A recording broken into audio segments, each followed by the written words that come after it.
disgusting what's going on with her. You guys need to put a stop to this because it is going too far. She was out there hacking again versus Phoenix today. And not only was she out there hacking and doing all of that stuff, let's look at her trying to interrupt the Phoenix Mercury's huddle and start a fight with Satou Sabally and Mercury players. Let's look at this nonsense. You guys need to put a stop to this. Y'all need to put a... Dijonai Carrington clearly wasn't done when the final buzzer sounded, because right after the game, she came for Satou Sabally like it was round 5 of a street fight. 4 quarters of basketball just weren't enough, and she made Sabally her personal target. And where's Cathy Engelbert in all this? Running the league like it's a weekend spa retreat. Somebody hand her a whistle and maybe a helmet, because the WNBA is turning into an all-out battleground. This isn't just drama, it's straight up chaos. Tempers flared, and what happened next? You've got to see it to believe it. Buckle up and grab your popcorn. This meltdown is wild in all the best ways. There's some serious drama going down here after this ball game ended. Well, I'm surprised security... Now you see her go approach her? You see her go approach her? You see her go approach her from behind? And that look, her teammates are having to pull her back and all of that. Bruh, you lost. Y'all got smacked. Y'all have won one game. Take your sorry asses to the locker room. Take y'all sorry asses to the locker room. Y'all won one game all year. Shout out to Paige. You had a hell of a performance today. Y'all stink.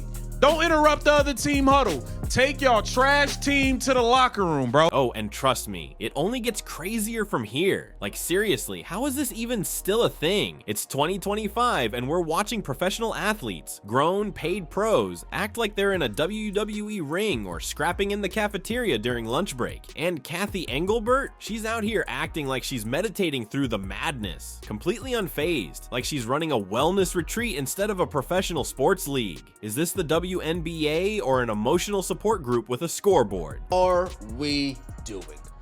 Seriously, what are we doing this season? What happened to you in the off season? Who hurt you, Dijonai? Ever since the season tipped off, you have been a one-person wrecking ball, wrecking havoc on the floor, wrecking havoc after the game, approaching officials, eye-raking Jessica Shepard. Another week, another day of dirtbag Dijonai Carrington. A game where Paige Bueckers had her best game as a pro. Let's take a moment to talk about Dijonai Carrington, because this is a whole new level of chaos. She's not just battling in the paint anymore. She's out here throwing full-on martial arts combos during live games, like she just got back from training at a Shaolin dojo. If you blink, you'll miss the moment she turned a simple layup into a Bruce Lee highlight reel. At this point, post-game handshakes feel more like auditions for Cobra Kai, WNBA edition. In drama yet again in another basketball game, and this time it's with a top-notch player, man. Her and Satou Sabally had a powerful exchange after this game, and you already know Phoenix put the beast on Dallas. Dallas, one of the worst teams in the league. This should come as no surprise, bro. But one thing I can tell you is Dijonai Carrington behavior is starting to look a little spooky, bro. At this point, bro, something has to be done. Oh, and yes, it actually happened. We're talking hair pulling in the WNBA. Players out here yanking weaves like it's the final scene of a Real Housewives reunion. How did we get from running fast breaks to straight up scalp battles? Somebody needs to alert the league, not just to hand out fines, but to start offering hazard pay. At this point, forget the mouth guards. These women need helmets. And Satou Sabally low-key was going at it the entire game, okay? They both, they were like doing pretty good guarding and defending each other. Like it was starting to get heated up again. They're very competitive women. Okay, Satou Sabally stands at 6'4". Dijonai Carrington is at 5'11". The truth is, though, low key, they kind of have been going at it, so to speak, for some years now. I remember I saw a clip back in from 2023. Just YouTube it here, guys. So on YouTube here for free. Just type in Dijonai Carrington, Satou Sabally 2023. They got into it, they kind of clashed, and then Dijonai Carrington had said something to her out of bounds. She did something to her. She got fined $200, and then they was on Twitter talking about it. And Dijonai Carrington had added Satou Sabally. She was like, "Come on, Satou, it ain't even gotta be like this." And Satou Sabally was like, "Girl, whatever." Again, Satou Sabally, okay, has been she's slick at the mouth. Okay, Her and Dijonai Carrington, they act like they ain't got no media training. They act like they ain't got no home training. Now here's the real twist. Dijonai Carrington isn't just out here causing chaos for fun. She's not some random wrecking ball. She's strategic with her drama. Carrington chooses her targets like she's handpicking opponents for her own personal fight night. This isn't wild energy with no aim. This is a calculated hit list. She's not squaring up with powerhouses like Aja Wilson or Brittany Griner. Nah, because she knows how that would end, with her folded faster than a beach chair in a windstorm. Instead, she goes after rookies, undersized guards, players who won't fight back. It's giving recess bully vibes. The kid who knocks over your tray in the cafeteria, but only if they're sure you won't swing. Classic tough talk with a safety net, and that's what really hits different. It's not heat of the moment fire, it's planned chaos, ego in overdrive, bad judgment in the front seat, and a whole lot of fake tough energy. And where's Cathy Engelbert while all this is exploding? Probably in a conference room somewhere, cooking up a soft, vague press release about sportsmanship and WNBA values while the court turns into a daytime drama. Cathy, we don't need another PR statement. We need refs in riot gear. What's happening out there isn't passion. It's starting to look like a legal issue with a scoreboard. Here, bro. Get her out of here, man. Get her out of here. Why is she even up there? Get her out of here. Dijonai Carrington, you have done enough. WNBA, are you going to step in? Remember the last time I said, since the refs won't handle her doing all these flagrants, somebody gonna have to step up and fight. Now we're after the game and she's approaching someone to fight. She's approaching someone hostile. You too hostile. You just got popped. Y'all have lost 10 games. You have won 1 game. Get your ass to the locker room. Picture this for a second. The game ends, the buzzer sounds, players are gassed, maybe a little irritated. It's the moment where you're supposed to shake hands and head to the locker room like professionals. But Dijonai Carrington, she had other plans. While Satou Sabally's still adjusting her shoelaces, Carrington's already in full ninja stance, looking like she's about to launch a surprise Mortal Kombat DLC. She might have even had her own walkout music playing in her head. The crowd, stunned, security, MIA, and Cathy Engelbert probably off doing breathing exercises and downloading another meditation app. Meanwhile, Dijonai is turning the hardwood into a no-rules fight club. One shove, one elbow, one outburst at a time. Let's be real, this isn't some fiery competitive edge. It's straight up unchecked rage in a jersey, and the whistle is right there. Every time the WNBA shrugs it off with a soft fine and a be better tweet, it sends a loud message. Go ahead, throw hands if your jump shot's off. We'll just call it passion. Where are the real consequences? The suspensions, the leadership. Carrington is out here building an entire fight playlist in slow motion, and no one's stepping in to hit pause. She's like the Tasmanian devil with braids, wreaking havoc while the league office is busy color coding spreadsheets. What else happened last night? Dijonai Carrington said, oh, what? Paige Beckers is gonna get all this shine after her amazing game. Paige Beckers is gonna get all this publicity after this amazing game. How do I take the spotlight off my teammate, act like a child, and have everybody's eyes on me? Oh, I know what I'm going to do. I know exactly what I'm going to do. I'm going to approach Satou Sabally. As the Phoenix Mercury are over here huddling, Satou Sabally gets into it with one of the Wings teammates.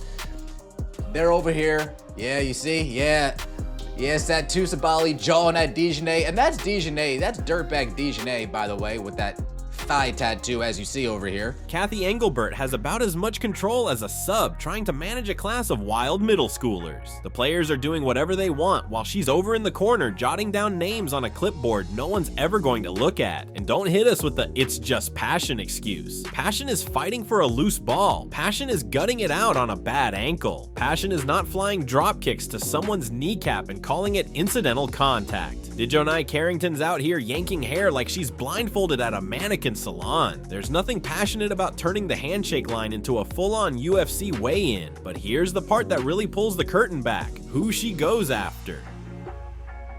Carrington doesn't lose it on league vets who have the height, strength, or the receipts to check her. You won't see her charging into a Candace Parker-led squad. She's not testing the 6'4" all-stars. She picks her moments and her targets carefully. It's calculated chaos. She's going after the rookies, the soft-spoken ones, the players still figuring it out. This isn't just aggression, it's tactical aggression, like a villain with a clipboard full of scouting notes and just enough ego to pull it off. And the fans, oh, they're glued to it. Because let's be honest, there's something strangely addictive about watching someone try to weave between a post-game handshake and a street fight without blinking. Security let that go on for so long. How does WNBA security not usher them off of the floor? How are y'all allowing them to stay on the floor that long when you see it's becoming hostile? Especially with her reputation. Y'all supposed to get them off the floor. Get them off the floor. You don't see the other team. When Minnesota plays at home, right? When Minnesota plays at home and after the game, they do their dance, step thing, whatever it is they do. You don't see the other team out there. No, the other team beat it. They just smacked y'all. Skate, get out of here. Skedaddles, have a safe flight home. You don't see the other team out there when the minutes like, come on. Y'all lost. Y'all been losing.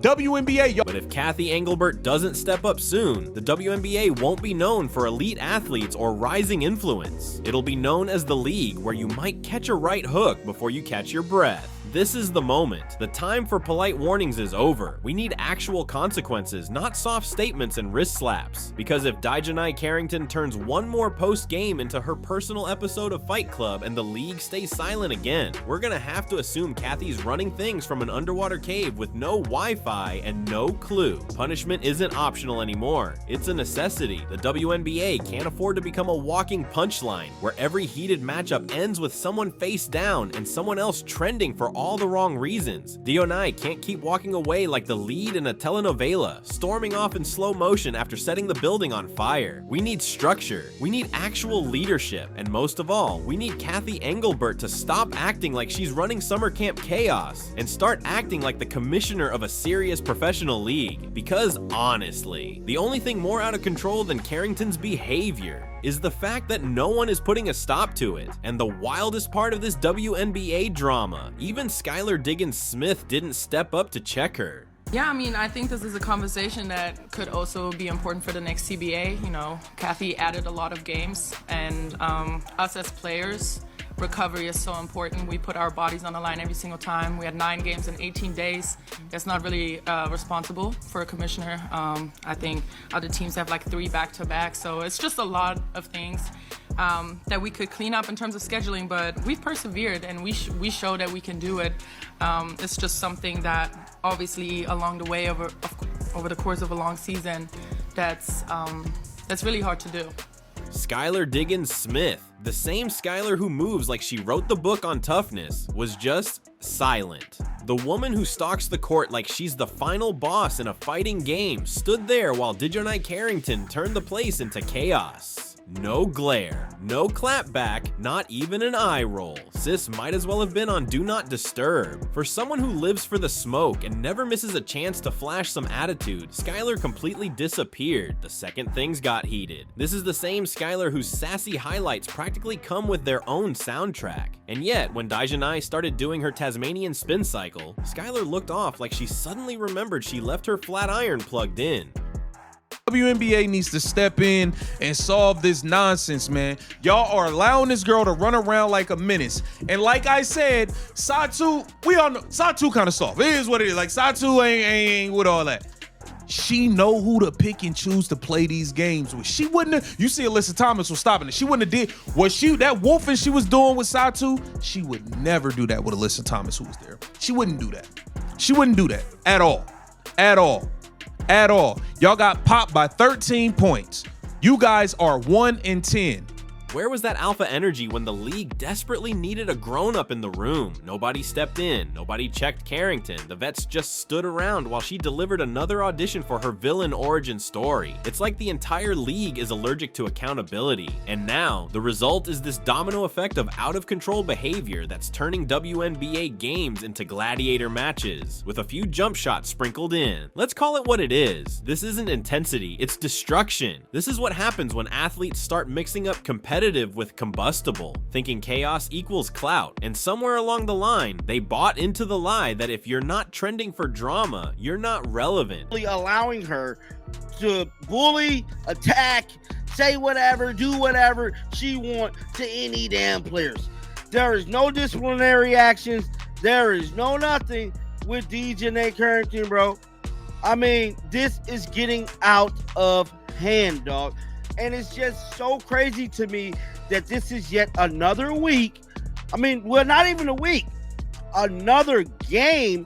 And we have a Dijonai Carrington situation, bro. A whole damn situation, bro.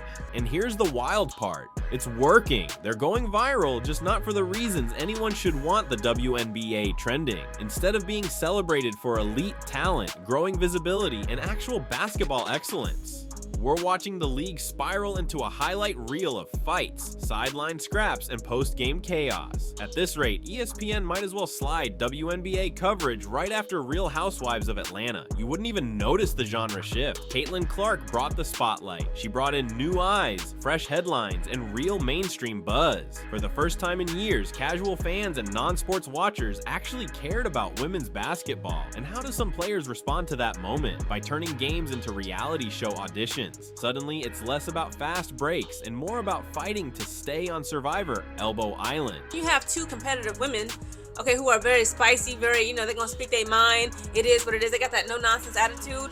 They gonna clash.